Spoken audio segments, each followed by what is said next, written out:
Hello world news lovers, ये है आज की हेडलाइन। चूहे से मनुष्य में आया ओमिक्रॉन, चीनी वैज्ञानिक ने स्टडी में किया खुलासा। ओमिक्रॉन को लेकर लगातार बदल रहे हैं नैरेटिव। कर्ज लेकर खैरात बांट रहा पाकिस्तान, श्रीलंका को 20 करोड़ डॉलर देंगे इमरान। पुतिन और जिनपिंग का ऐलान, रूस चीन दोस्ती में नहीं होनी चाहिए कोई सीमा। यूक्रेन पर नेटो को संदेश। ब्रिटेन में सरकार पर संकट, पीएम के 4 सहयोगियों का इस्तीफा। यूक्रेन पर रूस को चीन का साथ, पुतिन ने बोला ताइवान चीन का प्रांत।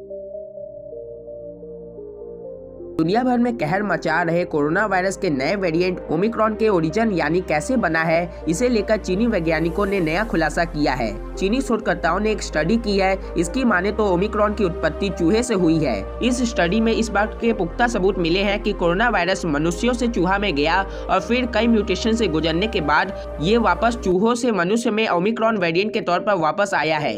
हालांकि ओमिक्रॉन के ओरिजिन को लेकर यह पहला अनुमान नहीं है। शोधकर्ताओं ओमिक्रॉन वेरिएंट को लेकर लगातार अपने नैरेटिव बदल रहे हैं। स्टडी में कहा गया है कि कोरोना वायरस के इस वेरिएंट में ऐसी बात सामने आई है जो पहले के रोगियों के नमूनों में शायद ही कभी पाई गई हो या अन्य वेरिएंट या उसके किसी सब वेरिएंट में पाई गई हो। इंसानों में ओमिक्रॉन वेरिएंट के 5 म्यूटेशन चूहे के फेफड़े के नमूने में पाए गए म्यूटेशन के समान ही है। यह स्टडी बायोसेफ्टी और बायोसिक्योरिटी जर्नल में प्रकाशित किया गया है। इन शोधकर्ताओं के अनुसार ओमिक्रॉन की उत्पत्ति अज्ञात बनी हुई है। इसमें 50 से अधिक म्यूटेशन है, जिसमें से कई पिछले वेरिएंट में नहीं पाया गया है। आर्थिक आपातकाल से गुजर रहे श्रीलंका सरकार को पाकिस्तान ने 20 करोड़ डॉलर कर्ज देने का ऐलान किया है। यह पैसा चाइना में चावल और सीमेंट फैक्ट्री लगाने के लिए दिया जाएगा। श्रीलंका सरकार ने इसकी पुष्टि की है। श्रीलंका में नवंबर 2021 से ही आर्थिक आपातकाल लागू है। वैसे इमरान खान की यह पहल किसी को हजम नहीं हो रही है। वजह भी साफ है, खुद पाकिस्तान पे करीब अरबों करोड़ का खर्च है। 6 महीने नाक रगड़ने के बाद बुधवार को ही IMF ने उसे 1 अरब डॉलर का कर्ज देने का भरोसा दिलाया है। इमरान खुद चीन यात्रा पर है और उससे 3 अरब डॉलर का लोन मांग रहे हैं। दिसंबर में उन्होंने सऊदी अरब से 3 अरब डॉलर का कैश रिजर्व हासिल किया था। श्रीलंका को कर्ज देने वाला पाकिस्तान की सरकार खुद कर्ज में डूबी हुई है। रिपोर्ट्स के मुताबिक पाकिस्तान पर घरेलू और विदेशी कर्ज 50,000 अरब रुपए से भी ज्यादा है। पिछले साल वर्ल्ड बैंक की संस्था IMF ने पाकिस्तान को कर्ज को लेकर चेतावनी भी दी थी। इतना ही नहीं, पाकिस्तान के प्रधानमंत्री इमरान खान अभी चीन दौरे पर हैं। खान के इस दौरे का मकसद चीन से 3 अरब डॉलर का कर्ज लेना है, जिसे कई सेक्टर्स में निवेश करने की प्लानिंग है। वहीं पाकिस्तान सरकार ने कोरोना को वजह बताते हुए IMF से भी कर्ज लेने की गुहार लगाई है। पहले कर्ज देने वाले पाकिस्तान की बात करते हैं। पाकिस्तान अब तक चीन से 11 अरब डॉलर का कर्ज ले चुका है। चीन ने पैसे देने के साथ ही पाकिस्तान के बालूचिस्तान में भारी निवेश भी किया है। वहीं बात श्रीलंका की करें तो श्रीलंका को अगले 12 महीने में 7.3 अरब डॉलर का घरेलू और विदेशी कर्ज चुकाना है, जिसमें लगभग 68% हिस्सा यानी करीब 5 अरब डॉलर चीन को देना है। यूक्रेन संकट के बीच चीन पहुंचे रूस के राष्ट्रपति व्लादिमीर पुतिन को बड़ी सफलता हाथ लगी। चीन ने जहां यूक्रेन मसले पर खुलकर रूस का साथ देने का ऐलान किया है, वहीं यह भी कहा है कि बीजिंग और मॉस्को के बीच रिश्ते में अब कोई सीमा नहीं होगी और दोनों देश एक दूसरे का पूरा सहयोग करेंगे। रूसी राष्ट्रपति पुतिन और चीनी राष्ट्रपति शी जिनपिंग के साथ राजधानी बीजिंग में मुलाकात के बाद दोनों देशों की ओर से यह बयान आया है। यही नहीं, चीन ने कहा है कि वह नेटो में नए सदस्य देशों को शामिल करने का विरोध करता है। इस मुलाकात के बाद जारी संयुक्त बयान में दोनों देशों ने कहा है कि उनका यह नया रिश्ता कोल्ड वार के दौर के किसी भी राजनीतिक या सैन्य गठबंधन से ज्यादा बेहतर होगा। रूस चीन ने कहा, दोनों देश के बीच दोस्ती में अब कोई सीमा नहीं होगी। अब सहयोग का कोई क्षेत्र अब वर्जित नहीं रहेगा। रूस और चीन ने घोषणा की है कि वे अब अंतरिक्ष, जलवायु परिवर्तन, आर्टिफिशियल इंटेलिजेंस और इंटरनेट के निर्णय के मुद्दे पर मिलकर काम करेंगे।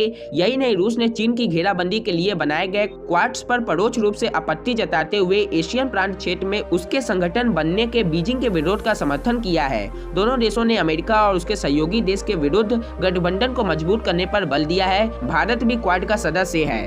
कोविड-19 संबंधी लॉकडाउन के बीच प्रधानमंत्री कार्यालय में पार्टी के आयोजन पर विवादों में घिरे प्रधानमंत्री बोरिस जॉनसन के 4 करीबी सहयोगियों ने इस्तीफा दे दिया है। प्रधानमंत्री की नीति प्रमुख Munira Mirza, chief of staff Dan Rosenfield, प्रमुख निजी सचिव मार्टिन रेनाल्ड्स और संचालन निदेशक जैक डायल ने कुछ घंटे के भीतर ही पद छोड़ दिया।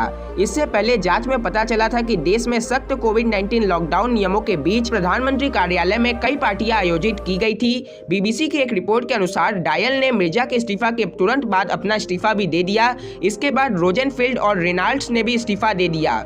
शीर्ष अधिकारियों का यह इस्तीफा ऐसे वक्त में आया है जब जॉनसन पार्टी के भीतर अपने नेतृत्व को लेकर बड़े सवाल का सामना कर रहे हैं। रिपोर्ट में कहा गया है कि डाउनिंग स्ट्रीट के एक प्रवक्ता ने बयान में कहा है कि रोजनफील्ड ने पहले प्रधानमंत्री को अपना इस्तीफा देने की पेशकश की थी, लेकिन जब तक उनका उत्तराधिकारी नहीं मिल जाता तब तक वह पद में बने रहेंगे। प्रधानमंत्री के प्रमुख निजी सचिव रेनॉल्ड्स भी ऐसा ही करेंगे और बाद में विदेश विभाग में भूमिका निभाएंगे। अगर जॉनसन ऐसे ही समर्थन खोते रहेंगे तो कुछ ही दिनों में संभव है उनका प्रधानमंत्री का कार्यालय खत्म हो जाएगा।